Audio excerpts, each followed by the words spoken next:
सबको नमस्कार। आज सेकेंड ईयर के इस क्लास में हम निजी कंपनी को प्राप्त विशेषाधिकार एवं छूटों के बारे में बात करेंगे। प्राइवेट कंपनी से रिगार्डिंग जो पिछली क्लास हमारी हुई थी उसमें मैंने आपको प्राइवेट कंपनी यानी निजी कंपनी की परिभाषा और उसकी विशेषताओं के बारे में बताया था। निजी कंपनी ऐसी कंपनी होती है जिसका समामेलन या जिसका इनकॉर्पोरेशन कम से कम 2 सदस्यों से ही हो जाता है, उसके लिए अधिक सदस्यों की ज़रूरत नहीं पड़ती है। और निजी कंपनी यदि ओपीसी है यानी 1 पर्सन कंपनी है तो 1 सदस्य से भी काम चल सकता है। इसके साथ साथ निजी कंपनी जनता को अपनी पूंजी का निर्गमन करने के लिए या जनता को शेयर खरीदने के लिए आमंत्रित नहीं करती है। इसी तरह से निजी कंपनी अपना प्रविवरण भी निर्गमित नहीं करती है, अपना प्रॉस्पेक्टस इशू नहीं करती है। और इसके साथ साथ एक जो इम्पॉर्टेंट रेस्ट्रिक्शंस है प्राइवेट कंपनी पर वो ये भी है कि इसके शेयर होल्डर्स अपने शेयर्स को इजीली ट्रांसफ़र नहीं कर सकते। यदि आपको ध्यान हो तो मैंने निजी कंपनी की जब डेफिनेशन बताई थी तो मैंने उसमें आपको RLP 3 वर्ड्स 3 जो अल्फ़ाबेट हैं उसको लेकर के उस डेफिनेशन को मैंने आपको एक्सप्लेन किया था, जिसमें R का मतलब रेस्ट्रिक्शन से था कि यह अपने शेयर ट्रांसफ़र पर रेस्ट्रिक्शन लगाती है। L का मतलब लिमिटेशन पे था कि इसके मैक्सिमम नंबर ऑफ मेंबर्स 200 तक हो सकते हैं, उससे ज़्यादा नहीं हो सकते। और P से मतलब प्रोहिबिशन था, यानी ये जनता से जमाएं आमंत्रित नहीं करती है या जनता को आमंत्रित करने पर निषेध लगाती है। तो आज हम निजी कंपनी को प्राप्त विशेषाधिकार और छूटों के बारे में बात करेंगे। Privileges and exemptions of private company. निजी कंपनी को बिजनेस में अट्रैक्ट करने के लिए या उसे व्यापार करने के लिए, मार्केट में लाने के लिए या उसकी भागीदारी हमारी इकोनॉमी में यानी उसका पार्टिसिपेशन, उसका कंट्रीब्यूशन हमारी इकोनॉमी में भी बराबर रहे, इसके लिए उसे कुछ स्पेशल प्रिविलेजेस और एग्जेम्पशंस दिए गए हैं जो सिर्फ और सिर्फ निजी कंपनी को ही मिलते हैं। अब सवाल ये उठता है निजी कंपनी भी किस तरह की, केवल स्वतंत्र निजी कंपनी को ही इस तरह की छूटों का बेनिफिट मिलता है, दूसरे को नहीं मिलता। In other words we can say जो सार्वजनिक कंपनी की सहायक कंपनी नहीं है वो स्वतंत्र निजी कंपनी होती है।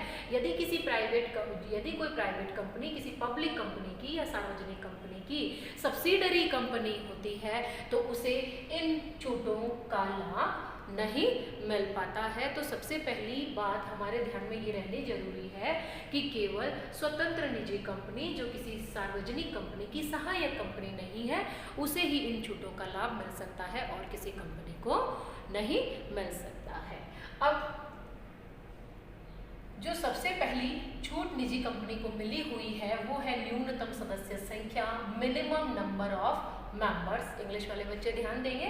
न्यूनतम सदस्य संख्या, minimum number of member under section 3 close 1। Under section 3 close 1 ये कहता है कि किसी भी निजी कंपनी का या प्राइवेट कंपनी का इनकॉर्पोरेशन यानी रजिस्ट्रेशन सिर्फ 2 सदस्यों के साथ हो सकता है, जबकि एक पब्लिक कंपनी का यदि आप इनकॉर्पोरेशन कराना चाहते हैं तो उसके लिए आपको मिनिमम नंबर ऑफ मेंबर्स 7 चाहिए। 7 सदस्यों के बिना उसका इनकॉर्पोरेशन नहीं हो सकता है। तो यहाँ भी उसको छूट मिली है कि यदि 2 मेंबर भी उसके साथ है, 2 पर्सन भी यदि इकट्ठे हैं तो वो मिलकर के किसी निजी कंपनी को बना सकते हैं। पॉइंट नंबर 2 कहता है प्रविवरण का यानी प्रोस्पेक्टस का अंडर सेक्शन 23 सबसेक्शन 1। ये कहता है, हमने अभी आपको ये बताया कि प्राइवेट कंपनी जनता को इनवाइट नहीं करती है अपने शेयर को बेचने के लिए। तो जब हम जनता को इनवाइट ही नहीं करते हैं, जब प्राइवेट कंपनी जनता को इनवाइट ही नहीं करती है तो उसे किसी प्रोस्पेक्टस की भी ज़रूरत नहीं होती है। तो एक दूसरी छूट उसको यहाँ पर प्रोस्पेक्टस के रिगार्डिंग मिली हुई है कि उसे किसी प्रकार के प्रोस्पेक्टस को इशू करने की ज़रूरत नहीं है, नो नीड। नेक्स्ट पॉइंट कहता है न्यूनतम अभिदान यानी मिनिमम सब्सक्रिप्शन अंडर सेक्शन 39। कोई भी सार्वजनिक कंपनी तब तक अपने शेयर पब्लिक को इशू नहीं कर सकती जब तक कि उसे मिनिमम सब्सक्रिप्शन नहीं मिल जाता। लेकिन एक प्राइवेट कंपनी को मिनिमम सब्सक्रिप्शन की आवश्यकता नहीं होती है, वह मिनिमम सब्सक्रिप्शन प्राप्त किए बिना भी अपने शेयर इशू कर सकती है। नेक्स्ट पॉइंट है संचालकों की न्यूनतम संख्या under section 149 close 1। Section 149 close 1 says कि किसी भी प्राइवेट कंपनी में कम से कम 2 संचालक होने जरूरी हैं, लेकिन एक सार्वजनिक कंपनी में कम से कम 3 संचालक हो तो काम चलता है, अदरवाइज नहीं। ये प्रावधान में है कि सार्वजनिक कंपनी को एटलीस्ट 3 डायरेक्टर्स की रिक्वायरमेंट्स होती है, जबकि एक प्राइवेट कंपनी को सिर्फ 2 डायरेक्टर ही चाहिए। और यदि प्राइवेट कंपनी आपकी ओपीसी है, 1 पर्सन कंपनी है, एक व्यक्ति वाली कंपनी है, तो वहां तो सिर्फ एक डायरेक्टर से भी काम चल सकता है। नेक्स्ट पॉइंट कहता है स्वतंत्र संचालक इंडिपेंडेंट डायरेक्टर। इंडिपेंडेंट डायरेक्टर ऐसा डायरेक्टर होता है जिसका कंपनी में कोई विशेष सारवान हित नहीं होता है और जो उसकी राय की निष्पक्षता को प्रभावित करे, तो ऐसा जो डायरेक्टर है वह स्वतंत्र संचालक यानी इंडिपेंडेंट डायरेक्टर माना जाता है। तो निजी कंपनी में इंडिपेंडेंट डायरेक्टर की अपॉइंटमेंट जरूरी नहीं है, जबकि किसी पब्लिक कंपनी में जितने डायरेक्टर्स अपॉइंट किए जाते हैं उसके 1/3 के बराबर इंडिपेंडेंट डायरेक्टर्स का होना जरूरी है।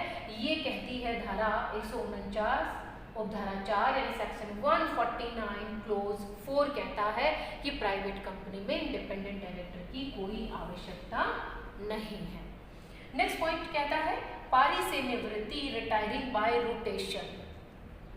पारी से निवृत्ति का मतलब हर एजीएम में यदि सार्वजनिक कंपनी है, कोई कंपनी सार्वजनिक कंपनी है, तो जब उसकी एनुअल जनरल मीटिंग होती है तो 2/3 डायरेक्टर्स पारी से निवृत्त होने ज़रूरी है, रोटेशन से उनको रिटायर करना जरूरी होता है। लेकिन एक प्राइवेट कंपनी के डायरेक्टर्स पर पारी से निवृत्ति यानी रिटायरिंग बाय रोटेशन का नियम लागू नहीं होता, यानी वो जब तक कंपनी चाहती है तब तक वह अपने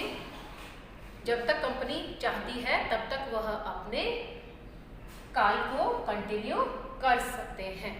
थैंक यू।